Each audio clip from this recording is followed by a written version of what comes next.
ಎಲ್ರಿಗೂ ನಮಸ್ಕಾರ. ತುಂಬ ದಿನ ಆದಮೇಲೆ ವ್ಲಾಗ್ ಮಾಡ್ತಾಯಿದ್ದೀನಿ.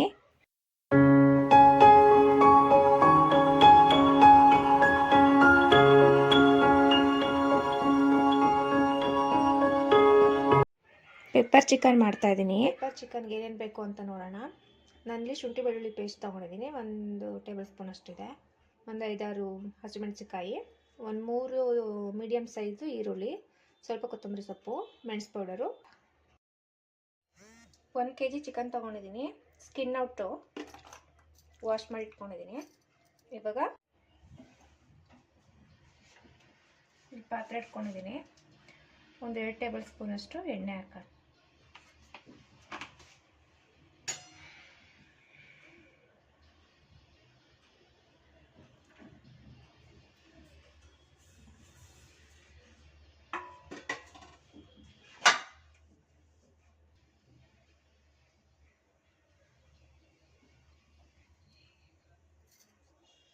ಎಣ್ಣೆ ಕಾದ್ಮೇಲೆ ಫಸ್ಟು ಮೆಣಸಿನ್ಕಾಯಿ ಹಾಕೋಣ, ಹಸಿಮೆಣಸಿನ್ಕಾಯಿನ, ಆಮೇಲೆ ಈರುಳ್ಳಿ ಹಾಕೋಣ. ಇದನ್ನು ಯಾರು ಬೇಕಾದರೂ ಮಾಡ್ಕೋಬೋದು. ಬ್ಯಾಚುಲರ್ಸಿಗೆ ತುಂಬ ಈಸಿ ಇರುತ್ತೆ. ಪೇಸ್ಟ್ ಮಾಡೋಂಥದ್ದು ಏನೂ ಇರೋಲ್ಲ, ಬೇಗನೆ ಆಗೋಗ್ಬಿಡುತ್ತೆ, ಒಂದು 10 ನಿಮಿಷಕ್ಕೆ ಆಗುತ್ತೆ. ಎಣ್ಣೆ ಕಾಯಿದೆ, ಮೆಣಸಿನ್ಕಾಯಿ ಹಾಕ್ತೀನಿ.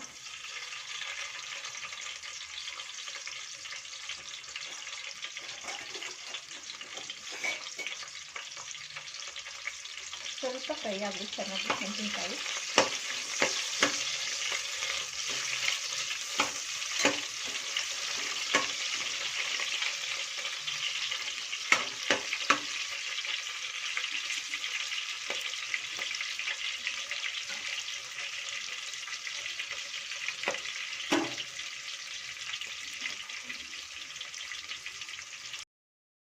ಮೆಣಸಿನ್ಕಾಯಿ ಫ್ರೈ ಆಗಿದೆ, ಈರುಳ್ಳಿ ಹಾಕ್ತೀನಿ.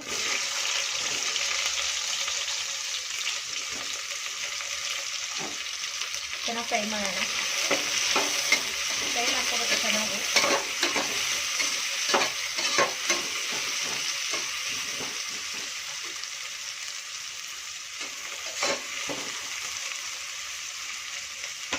ಈ ಮಸಾಲೆ ಐಟಮ್ ಎಲ್ಲ ಹಾಕೊಂಡು ಆಮೇಲೆ ಚಿಕನ್ ಆ್ಯಡ್ ಮಾಡ್ಕೋಬೇಕು.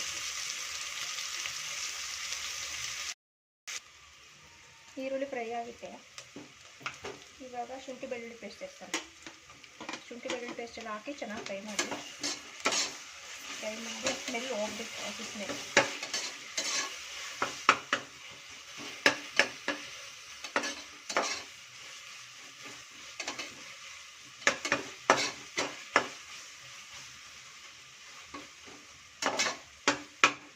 ಇದಕ್ಕೆ ಕಾಂಬಿನೇಷನು ರೈಸ್, ಚಪಾತಿ, ರೊಟ್ಟಿ ಏನಾದರೂ ಆಗುತ್ತೆ.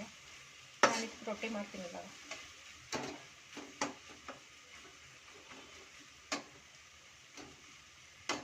ಫ್ರೈ ಆಗಿದೆ. ಈಗ ಟೊಮೆಟೊ ಆ್ಯಡ್ ಮಾಡ್ತೀನಿ.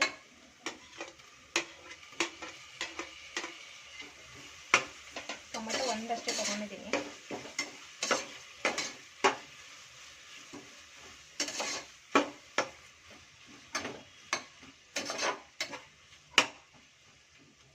ಸ್ವಲ್ಪ ಫ್ರೈ ಆಗಲಿ, ಟೊಮೆಟೊ ಸ್ವಲ್ಪ ಮೆತ್ತಗಾಗೋವರೆಗೂ ಫ್ರೈ ಮಾಡಿ.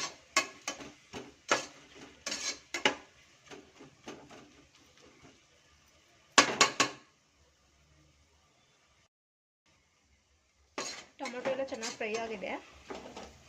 ಇವಾಗ ಚಿಕನ್ ಸೇರಿಸೋಣ ಇದಕ್ಕೆ.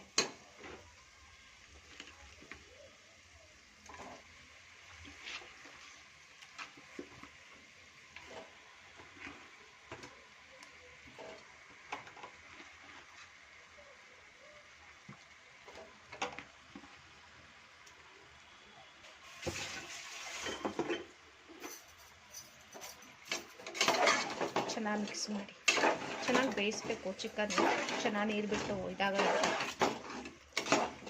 ಚೆನ್ನಾಗಿ ನೀರು ಬಿಡೋ ಚಿಕನ್ ಆವಾಗಲೇ ಚೆನ್ನಾಗಿರುತ್ತೆ ಟೇಸ್ಟ್. ಇಲ್ಲಾಂದರೆ ಹಸಿ ಥರ ಆಗಂಗೆ ಇರುತ್ತೆ ಚೆನ್ನಾಗಿ. ಸ್ವಲ್ಪ ಅರಿಶಿನ ಸೇರಿಸೋಣ.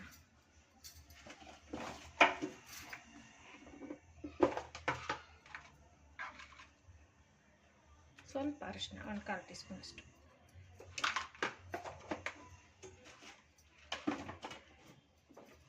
ಚೂರು ಉಪ್ಪು ಸೇರಿಸೋಣ.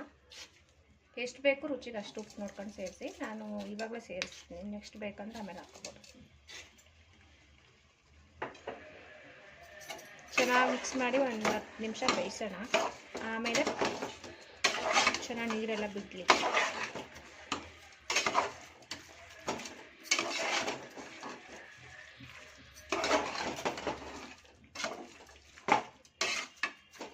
ಇವಾಗೇನು ಚೆನ್ನಾಗಿ ಬೇಯಿಸೋಕೆ ಬಿಡ್ತೀನಿ. ಚೆನ್ನಾಗಿ ಬೇಯಲಿ ಇದು.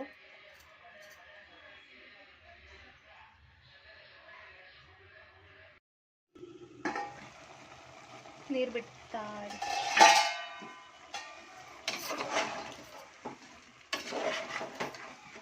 ಚೆನ್ನಾಗಿದೆ. ನೀರು ಸೇರಿದ್ರೆ ಚೆಂದ. ಚಿಕನ್ ಆಗಲಿ ಮಟನ್ ಆಗಲಿ ನೀರು ಸೇರಿಯಾಗಿ ಬೇಯಿಸಿದ್ರೆ ಬೇಗನೂ ಬೇಯುತ್ತೆ, ಟೇಸ್ಟ್ ಕೂಡ ಚೆನ್ನಾಗಿದೆ.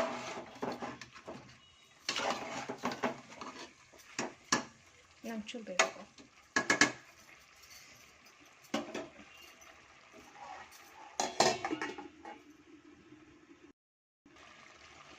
ಬೆಂದಿದೆ. ಇವಾಗ ಆಲ್ರೆಡಿ ಒಂದು 60% ಬೆಂದಿದೆ. ಇವಾಗ ಇದು ಸ್ವಲ್ಪ ಖಾರದ ಪುಡಿ ಮತ್ತು ಸ್ವಲ್ಪ ಧನಿಯಾ ಪುಡಿನ ಸೇರಿಸಿ. ಖಾರ ಪುಡಿ ಸ್ವಲ್ಪನೇ ಸೇರಿಸಿ, ಯಾಕೆಂದರೆ ಮುಂಚೆನೇ ಹಸಿಮೆಣಸಿಗೆ ಹಾಕಿರ್ತೀವಿ ಮತ್ತು ಪೆಪ್ಪರ್ ಪೌಡ್ರ್ ಯೂಸ್ ಮಾಡ್ಕೊಳ್ಳೋದ. ಸ್ವಲ್ಪ ಸೇರಿಸಿ ಖಾರ ಪುಡಿ. ನಮ್ಮ ಪೆಪ್ಪರ್ ಪೌಡರ್ ಕಲರ್ ಚೇಂಜ್ ಆಗಿಬಿಡುತ್ತೆ. ನಾನೊಂದು ಅರ್ಧ ಸ್ಪೂನಷ್ಟು ಹಾಕ್ತಾಯಿದ್ದೀನಿ.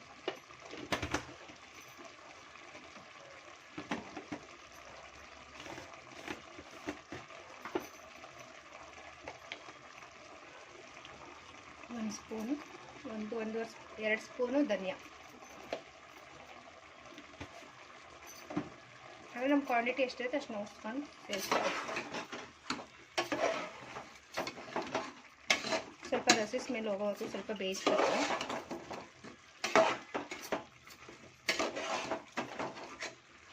ಇದು ಸ್ಪೈಸಿಯಾಗಿ ಚೆನ್ನಾಗಿರುತ್ತೆ. ಅಂದರೆ ಇದು ಸ್ವಲ್ಪ ಗ್ರೇವಿ ಬೇಕು ಅಂದರೆ ಸ್ವಲ್ಪ ನೀರು ಬೇಕಾದ್ರೆ ಆ್ಯಡ್ ಮಾಡ್ಕೋಬೋದು. ನಾನು ಆಮೇಲೆ ನೀರು ಆ್ಯಡ್ ಮಾಡ್ತೀನಿ. ಇವಾಗ ಸ್ವಲ್ಪ ಫ್ರೈ ಚೆನ್ನಾಗಾಗುತ್ತೆ.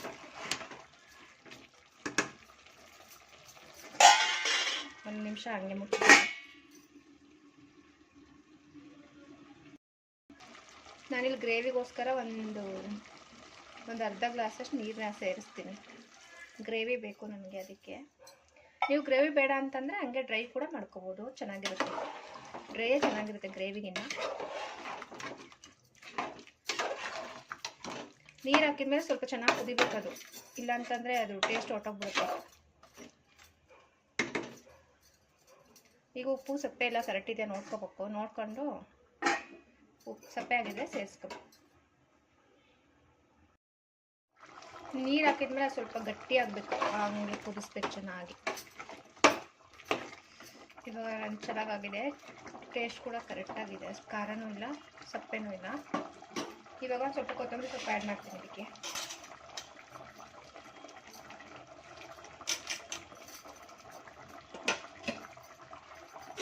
ಇದು ಲಾಸ್ಟ್ ಫೈನಲ್. ಇದೆಲ್ಲ ಬೆಂದು ಎಲ್ಲ ಆದಮೇಲೆ 1 ಸ್ಪೂನು ಪೆಪ್ಪರ್ ಪೌಡರ್ನ ಆ್ಯಡ್ ಮಾಡ್ತೀನಿ. ಜಾಸ್ತಿ ಆ್ಯಡ್ ಮಾಡ್ಕೊಂಡ್ರೆ ಖಾರ ಆಗಿಬಿಡುತ್ತೆ, ನೋಡ್ಕೊಂಡು ಆ್ಯಡ್ ಮಾಡಬೇಕು.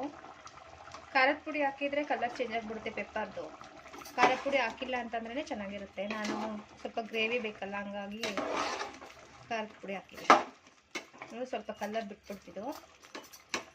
ಖಾರದ ಪುಡಿ ಹಾಕ್ತಾನೆ ಬರೀ ಪೆಪ್ಪರ್ ಯೂಸ್ ಮಾಡಿದ್ರೆ ಫುಲ್ ಪೆಪ್ಪರ್ ಕಲರ್ ಇರುತ್ತೆ, ತುಂಬಾ ಚೆನ್ನಾಗಿರುತ್ತೆ. ಇವಾಗ ಇದು 1-2 ನಿಮಿಷ ಬೇಯಲಿ ಸಾಕು.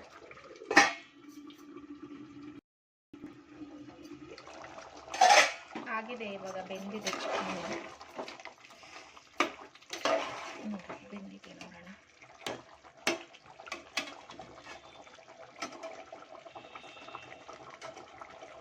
ಎಷ್ಟು ಚೆನ್ನಾಗಿ ಬೆಂದಿದೆ ಚಿಕನ್ನು. ಇವಾಗ ರೆಡಿ. ಇದು ಇಷ್ಟೇ, ಇದು ಮುಗೀತು. ಇವಾಗ ಇದಕ್ಕೆ ದೋಸೆ, ರೊಟ್ಟಿ, ಅನ್ನ, ಚಪಾತಿ ಯಾವುದ್ರ ಜೊತೆನಾದ್ರು ಕಾಂಬಿನೇಷನ್ ಮಾಡ್ಕೊಳ್ಳಿ. ನಾನು ಇದಕ್ಕೆ ರೊಟ್ಟಿ ಕಾಂಬಿನೇಷನ್ ಮಾಡ್ತಿದ್ದೀನಿ.